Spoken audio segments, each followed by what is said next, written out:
She was just 12 years old, barefoot, bruised, and holding two starving babies to her chest. She was wandering alone through a freezing storm at 3 a.m. Larissa hadn't eaten in 2 days. Her twin brothers, Matthew and Luke, were crying from hunger and cold.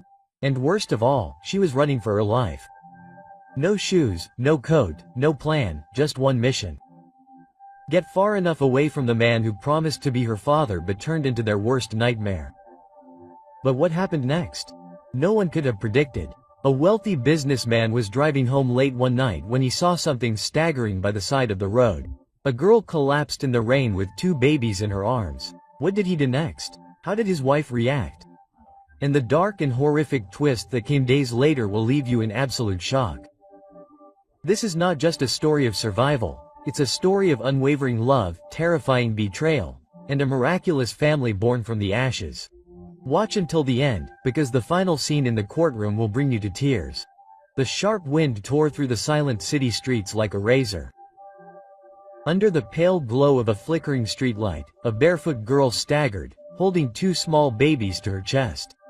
Her name was Larissa, only 12 years old, but already carrying the weight of a world that tried to crush her. Her brothers, Matthew and Lucas, were newborn twins, their frail bodies wrapped in worn blankets that did little to combat the cold. They whimpered softly as Larissa held their little bodies close, whispering a shaky lullaby she barely remembered. One her mother used to sing to the home before the world fell apart. Her home had once been filled with warmth, her mother's laughter, the smell of home-cooked food on the stove, and songs sung by candlelight. But cancer had taken it fast, leaving Larissa with nothing but memories. 2 baby brothers and a father who drowned himself in drink the moment grief came knocking at the door. Now that man, her father, Rogério, was no longer a father. He was a threat, a storm of rage, violence, and broken glass that roared through her crumbling house every night. Larissa had learned to expect the sound of bottles breaking, boots banging on furniture, fists pounding on walls. But last night was different. He had grabbed Mateus. The baby screamed in pain as Rogério pulled him from Larissa's arms, his drunken voice growling with hatred. "Those kids are ruining my life," Larissa, shaking and terrified, fought back in a way she had never dared before. Her scream scared Rogério enough that she could grab Mateus and run, but she knew he would come after them again, and next time he would not miss. So she fled into the night, into the unknown, with only an old backpack, the last of the baby formula, and a single promise etched into her soul. "I will protect them, no matter what." She did not know where she was going. Her feet bled on the icy asphalt. Her arms ached with the weight of the twins. Hunger tightened her belly, but she kept walking. Every shadow felt like her father. Every distant siren made her heart race. The city was a maze of strangers and dangers, and she was just a little girl trying to disappear. Finally, exhausted beyond her limit, Larissa collapsed in the corner of a rundown park, hidden behind overgrown bushes and rusty swings. She carefully placed the babies in her old backpack, divided the last spoonful of formula between 2 cracked bottles, and fed them with shaking hands. Tears welled in her eyes as she watched them suckle greedily. "What do I do when I run out?" she whispered to the wind. There was no answer. Only the groan of the old swing as it moved in the wind like a ghost. At dawn, Larissa dozed for a moment with her back against the damp trunk of a tree, her arms wrapped protectively around her siblings. She didn't even notice when she fell asleep for good. And that's when everything changed. Driving home from yet another business meeting late one night, Eduardo Medeiros, a wealthy businessman known for being somewhat cold and ambitious, didn't expect his life to turn upside down. His luxury car slowed down when he spotted a strange scene near the park. A child? No, 3 children. 2 were motionless. The third could barely stand. He slammed on the brakes, opening the car door. He ran in time to catch Larissa as she collapsed unconscious, her arms still holding the babies. The twins whimpered softly, their faces pale and cold. Quote, "My God," Eduardo whispered, his eyes roaming over the bruises on her face, the blood on her feet, the desperate grip she still had on the babies even as she slept. He looked around, no one else in sight, no mother, no stroller, no shoes, nothing. Instinct took over. He picked up the 3 of them and carried them to the car, calling his wife, Isabella, on the speakerphone. She was a former nurse, now working with abandoned children in her spare time. "Isabella, I need you now. I'm taking the children home. I think they've been through hell." "What?" She stung him. "How many?" "3. A girl, maybe 12. 2 babies. They're not hers. They can't be, but she's protecting them as if they were hers." "Who are they? Why were they alone in a city park? Before dawn? And what kind of monster let this happen?"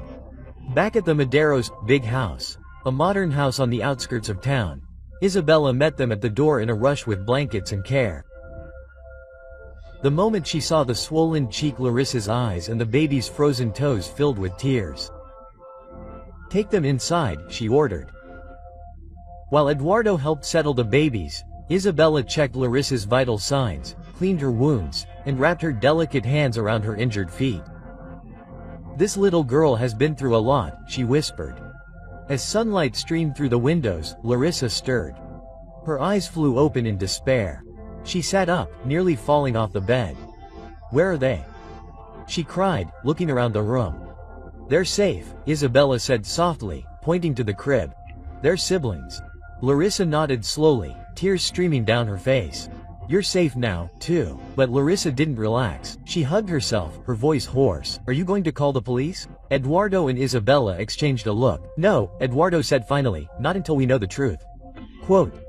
And as Larissa began to speak, shaky, trembling, and still unsure if she could trust these strangers, the Madero's family heard a story that would change everything. The fireplace crackled softly, casting a warm amber glow on the walls of the guest room. But the heat in the room couldn't dispel the chill that was in Eduardo's chest as he listened to the trembling voice of the little girl, now wrapped in one of her blankets. "My name is Larissa," she began, her eyes never leaving the sleeping forms of Mateus and Lucas. "They're my brothers. We used to live with our father, but since Mom died, everything has changed."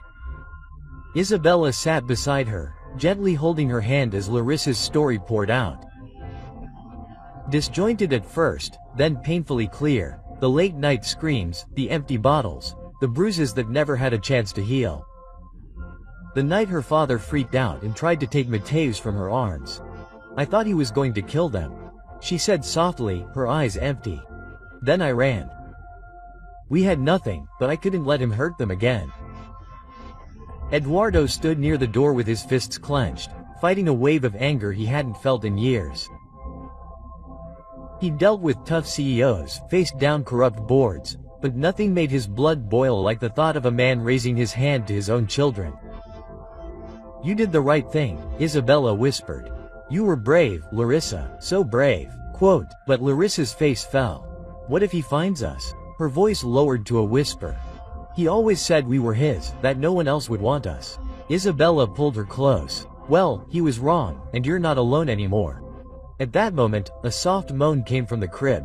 Lucas stirred, his little hands flailing. Without thinking, Larissa jumped off the couch, picking him up in her arms with impressive ease. Isabella watched her in admiration, not only for her instinct, but for the naturalness with which she moved. As if she had been doing this her whole life. Quote. "I feed them in turns," Larissa murmured, taking the bottle Isabella had prepared earlier. "If one wakes up, I let the other sleep. If they cry at the same time, I sing." Her voice broke. "You shouldn't have to do this alone," Eduardo said, stepping forward. "After all, you are a child, Larissa. You deserve to be protected." Larissa looked at him, her eyes sharp with something older than her years. "I don't care about me. Just don't let him take them, please." Quote. There was something in her gaze, desperation, but also fire. Eduardo realized he wasn't just looking at a scared little girl, he was looking at a fighter, a survivor. The next morning, the Madero's home was buzzing with cautious energy. Isabella had scheduled a visit from her friend, Dr. Helena Bastos, a pediatrician who often worked with abused children. She arrived mid-morning with soft eyes and a clipboard, immediately assessing the twins with practiced care. "They're malnourished but stable," Dr. Helena said after the exam. "Larissa has been taking better care of them than most adults would, but her condition, bruises, untreated infections, exhaustion, is a problem. She needs rest, food, and reassurance." Quote. Eduardo nodded. "She's getting all this now, but as if on cue." The intercom at the front gate rang. "Delivery." The housekeeper kicked it. Eduardo looked at the screen and his stomach dropped. A man stood there, disheveled, eyes red, pacing back and forth like a caged animal. His voice crackled over the speaker. "Let me in. I know you have my children. I want them back." Eduardo didn't need a name. It was Rogério. "Jesus," he muttered, stepping away from the screen. "How did he find us?" Larissa, holding Mateus close, heard the voice and froze. "It's him," she whispered. "He tracked us." Panic rose in the room like a tide, but Eduardo was already moving. Quote, "Take the children upstairs, lock the nursery." "Wait, Eduardo," Isabella called, but he was already gone. He stormed through the front gate and turned on the loudspeaker with a calm that didn't match the fury boiling in his chest. "You're on private property," Eduardo said coldly. "Get out now." Rogério leaned toward the camera. "You rich people think you can steal from my family? I'm calling the police. They're mine." "They're not property," Eduardo replied. "They're human beings and you're never going to touch them again." Rogério laughed, a dry, broken sound. "We'll see about that." He walked away, disappearing into a rusty pickup truck parked on the street. Eduardo didn't move. He stood at the gate long after Rogério had driven away, adrenaline still pumping through his veins. He knew men like Rogério, cowards who only felt strong when they terrorized someone weaker. And he also knew that they wouldn't go away quietly. That night, after a hectic dinner, Larissa barely touched her food. She stared out the window with her legs pulled up to her chest. "He'll be back," she said quietly. "We're ready for it," Isabella replied, placing a comforting hand on his shoulder. "We're already filing for a restraining order tomorrow morning." And Eduardo called security. Cameras, motion sensors, everything. Larissa looked at her, her lips trembling. "What if it's not enough?" Isabella knelt beside her. "Then we'll fight more together." And for the first time Larissa nodded, but neither of them expected what would happen that very night. Past midnight, as a storm approached and the Maderos finally fell asleep, a figure moved through the shadows near the back fence. The rain muffled their footsteps. The security system had been installed, but not yet activated. Rogério knew the layout of the house.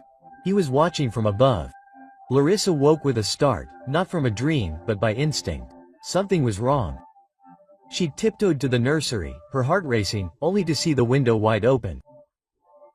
A gust of wind blew the curtain aside and Lucas's crib was empty. Larissa's scream broke the silence. What would you do if you woke up and discovered your brother missing in the middle of the night? Would you fight, freeze, scream, run for help? Tell us in the comments. Larissa's scream echoed through the hallway like lightning. Eduardo and Isabella jumped out of bed, bumping into each other in the hallway, just as Larissa, barefoot and panicked, was near the open window of the nursery. He grabbed Lucas. She screamed, her voice breaking. The window was open. I don't know how. Call the police. Eduardo shouted, already running towards the security monitors. Isabella wrapped a shaking Mateus in her arms and began to cry in confusion as she dialed 911 with trembling fingers. Quote, "Stay with me, my love," Larissa whispered, cradling the remaining twin. "We'll get your brother back, I promise." Downstairs, Eduardo's heart dropped as he played back the footage. There it was, 2:37 a.m. Rain-soaked Roger, wide-eyed, crawled through the side gate, disabled the backup power generator Eduardo had intended to secure for the next day, and slipped inside through the unlocked back door. On the screen, he glided like a shadow toward the nursery, picking up Lucas like he was a sack of potatoes. Son of a... Eduardo growled, but something was off. Roger wasn't running. He wasn't disappearing into the woods. No, he was still on the property. Isabella, he yelled. I think he's still here. Larissa burst through the door. She came out the back first, barefoot, soaked in seconds by the pouring rain. Her instincts pulled her toward the old garden shed where she and the twins had once hidden during one of her father's worst tantrums.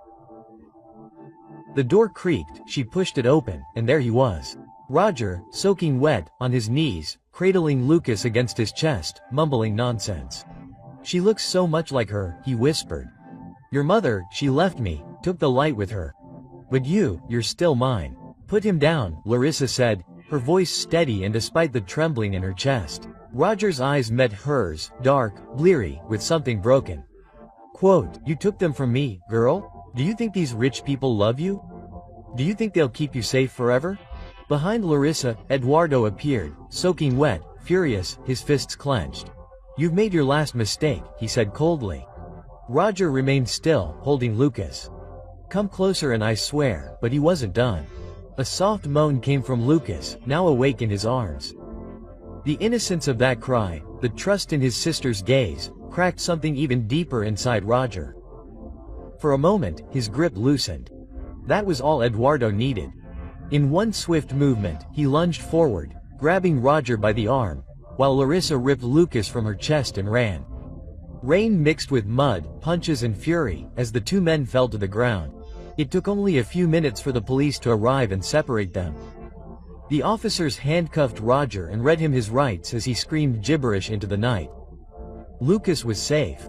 Hours later, when the dawn was breaking over the Madero's house, Larissa sat on the back porch, wrapped in a blanket, Lucas sleeping in her arms. Mateus lay against Isabella's shoulder, and Eduardo stood nearby, watching the sunrise. Is he gone forever? Larissa asked softly. Eduardo nodded. Protection order, request for permanent custody, and with the video footage. He won't be able to come near you. She looked at Lucas, brushing a strand of hair from his forehead. I was so afraid of losing him. You didn't, Isabella said, squeezing his hand. You saved him again. And now, Eduardo added, it's time we gave you something in return. He pulled a thin folder from his coat and handed it to her. Inside were official custody documents, adoption proceedings, her name listed next to theirs, not just as a child under him, but as a daughter, as family. Larissa's hand flew to her mouth. Do you want to adopt me? If you'll let us, Isabella said. All three of us forever. Larissa burst into tears, feeling unable to speak. It was the first time in her life that someone had chosen her, not out of obligation, but out of love. Weeks passed. The adoption process moved forward quickly thanks to Eduardo's legal team. Word of the brave girl who had rescued her brothers spread throughout the community. Offers of support poured in from neighbors, doctors, and teachers. Larissa started school. She made friends. The twins grew stronger every day. On a quiet Sunday morning, the entire Madero's family, Eduardo, Isabella, Larissa, Mateus, and Lucas, stood before a smiling judge. With a bang of the gavel, it was official, Larissa Madero's. It felt like a new name, but also a home. Back home, a surprise party awaited them. Balloons, cake, music. In the center of the room was a photo of Larissa holding her siblings framed in gold with a plaque underneath that read, "Not all heroes wear capes. Some wear worn-out shoes and carry hope in their hearts." Quote. Larissa looked around the room at Eduardo and Isabella, at Mateus and Lucas, now crawling behind balloons, and realized something she never thought possible. She was safe, she was loved, she was home. What did you think of Larissa's journey? Did it move you? Did it make you cry, or did it feel hopeful? If you loved this story, type 100 in the comments to show your support and let us know where in the world you're watching from. We'd love to hear what country you're from. Don't forget to share this story with someone who needs a little reminder that family isn't always blood, it's love. Let's keep spreading warmth, courage, and hope. One story at a time. Yeah.